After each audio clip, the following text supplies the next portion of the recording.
Perdóname, la vez se me acabó el tiempo. Bueno, le estaba diciendo, intento de slime. Bueno, miren. Ok, intento de ASMR.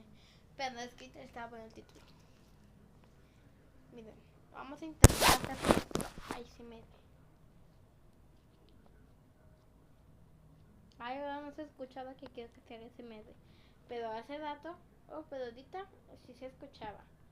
Ahorita, antes de empezar a grabar, estaba metiéndole el dedo. Y sí se podía, sí se escuchaba fuerte. Bueno, miren, vamos a intentar abrirlo lo más que podamos, pero así. Vamos, vamos, vamos, vamos. ¿Ustedes creen que se rompa rápido? Oh, se rompió rápido. A ver, vamos a intentar abrirlo otra vez.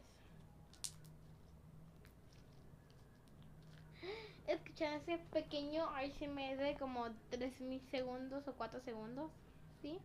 ¿Sí? Díganme que sí, por favor. Vamos otra vez a intentar abrirlo lo más que podamos. Ay, no, no duró mucho esta vez. A ver, se me ocurrió algo.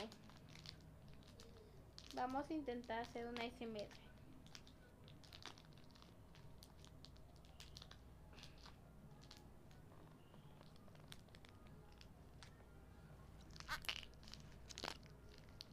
Vean, esto es porque se escucha como pedo.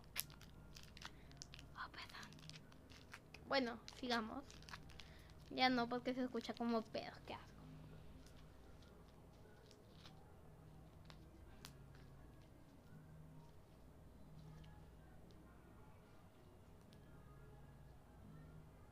Me dice que le hago así y salen como burbujitas. No sé si se alcanza a ver. Ay, se cayó. No sé si se alcanza a ver las burbujitas, miren.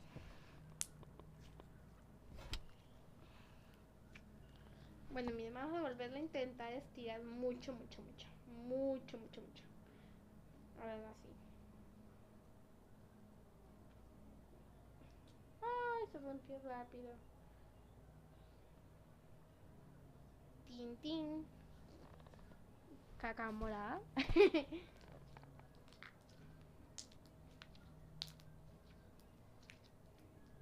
Ahorita fue un pequeño ASMR, pero muy pequeñito.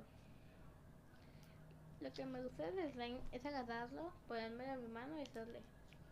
Pero yo me acuerdo que desde mis amigas lo agarraban la mayoría y estaba muy